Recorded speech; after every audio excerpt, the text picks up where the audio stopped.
Well, good morning out there. I'm in here, out here. You're in there. Murky, gray, rainy day. I planted the plants. Good rain. Vivi's having her chewy in the other room, and here's her nose. And I'd like to welcome you to the Sentimentalist. Yes, sirree. Welcome to the Sentimentalist. And hi, Mark and Clifford, and here we are. I've got my handy notes because I can't remember anything, of course. Oh my goodness, what a night last night with my workshop people called the Landscapes. They're so wonderful to be with and so good, and they're on Zoom, but there's no Zoom. No, we're all in the living room hanging out, and Zoom disappears, and there's Robbie clear up in the Berkshires right here, and there's Beth up in Traverse City, and she's right here, and everybody else, and GK with his hat on from Grand Rapids, he's right here. It just feels so good. Feels so good. And we had an argument over an argument. And, that's such a word. There's a positive argument. A variance of response to a poem, and to be with people who can do that and not make another person feel bad. Well, what a joy. What a joy. Yeah, so I planted my plants. The flowers came from a member of the workshop, actually, Jim Alice. And I did, which I'm very grateful for, and I got them all in. They're still alive, Jim. Yep, ate all your ice cream. So we'll call it the Jim Alice azalea, the Jim Alice garden out front. That's nice. Walking Vivi, I took her into the woods today to do her, as my grandma always say, business. And then I turned around and stepped in yesterday's business. Yeah, thanks, Viv. So we survived that.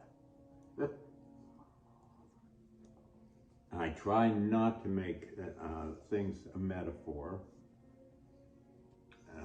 because I see things that way, and so keep away from that metaphor, that's for sure.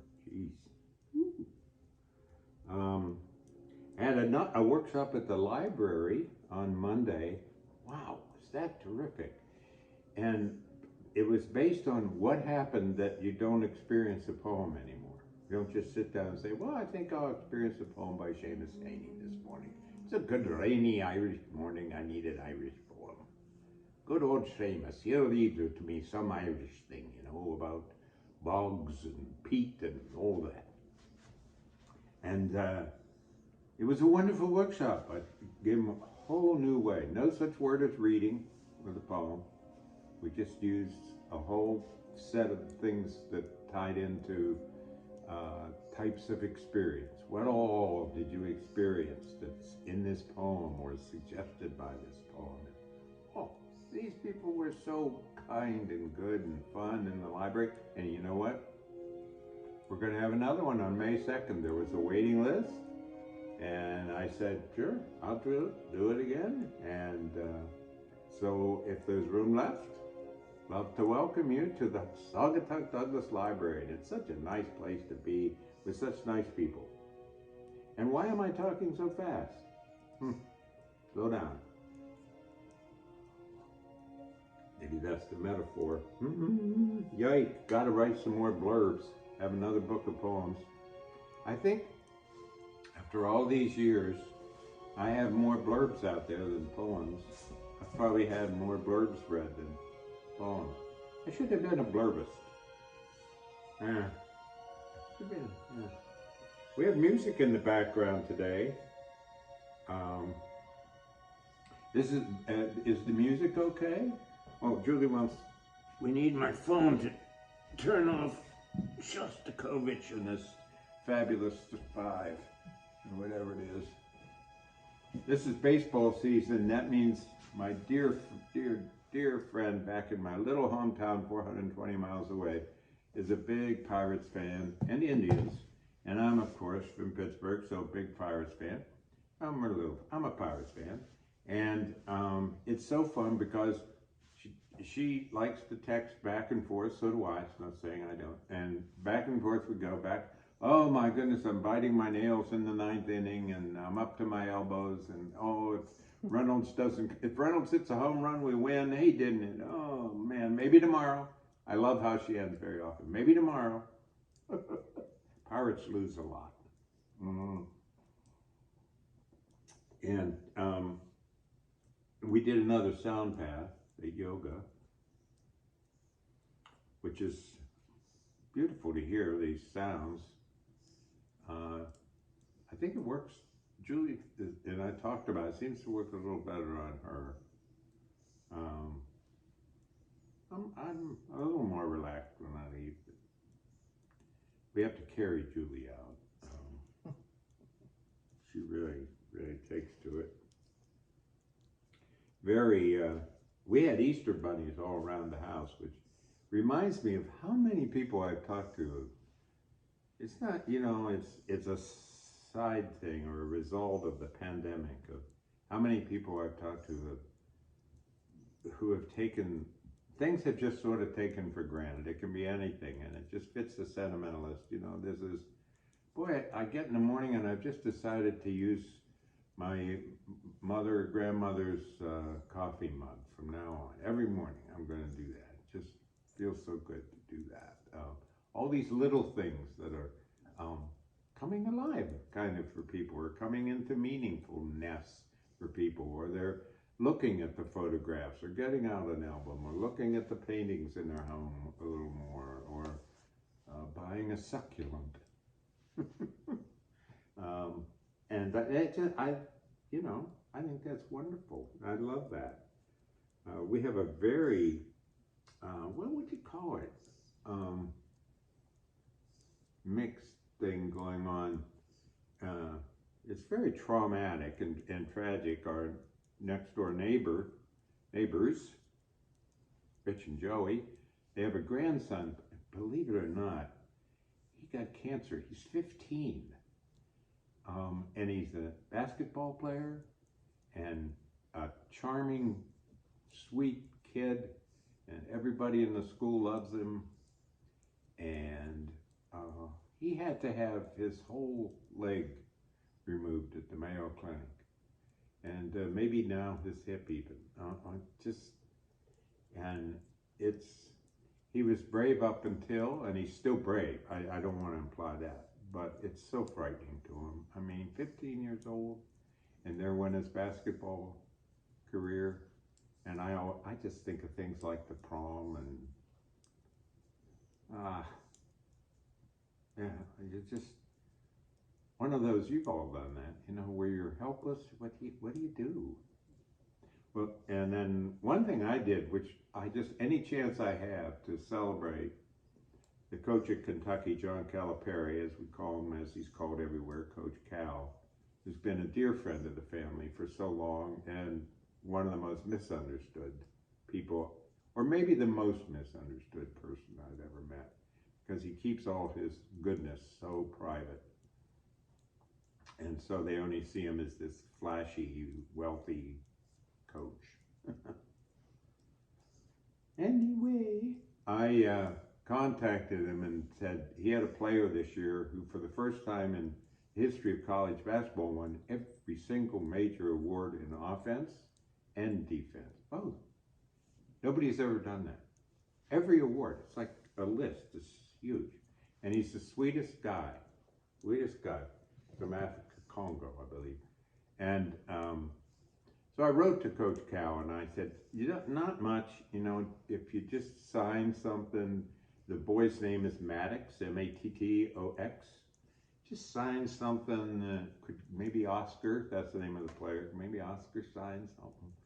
Well, yesterday, the day of the surgery, in came University of Kentucky ball cap signed by Oscar, and a big photograph of Coach Cal, and it said, Maddox, hang in there, love ya, John Calipari. Wow, I just bother to do that. Nobody's busy, or they don't have time to do that. Doesn't time to find Oscar and have him do it. He doesn't have time. And he did. Yeah, it snowed on Monday. What? It's April and it snowed, and you know, we decided not to look for a poem to read today. I gotta pick something out. How am I gonna do that? I think I'll just open it blind. Won't that be fun? We'll just see what we get. Okay. And if it's, you know, something that has to do with what I stepped in this morning, then we'll go to another one. Metaphor, an omen, snow. This is National Jazz and National Poetry Month. And Julie's telling me get going. You know, we don't, I'd love to not have that. Anyway, okay, let's see what else. Oh, you know there's critical race theory in math books. I never knew that. I always thought hypotenuse was hypotenuse, but guess not. Clifford Rains in his wonderful program called Poetry Passages read a stunning poem by a Ukrainian poet, whose name I'd give you, but embarrassingly and politically incorrectly, I cannot pronounce it. And then I watched readings by Rosemary Watola Tromer, Joy Gaines Friedler, and Ken Meisel, and holy cow, a whole night of them, 1, 2, 3 in a row. I was pulled out, but would like to thank them for all that wonderful time of poems that they gave us. And then I want to recommend Wordplay. It's a documentary about crossword puzzles. You guys play Wordle? Julie and I, it drives me crazy. Well, it drives everybody crazy, so I don't worry about it. But anyway, check that documentary. Will Shortz.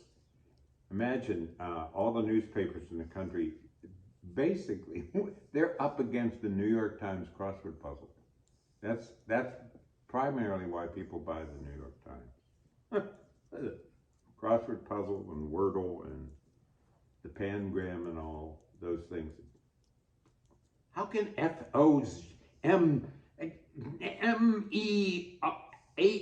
what?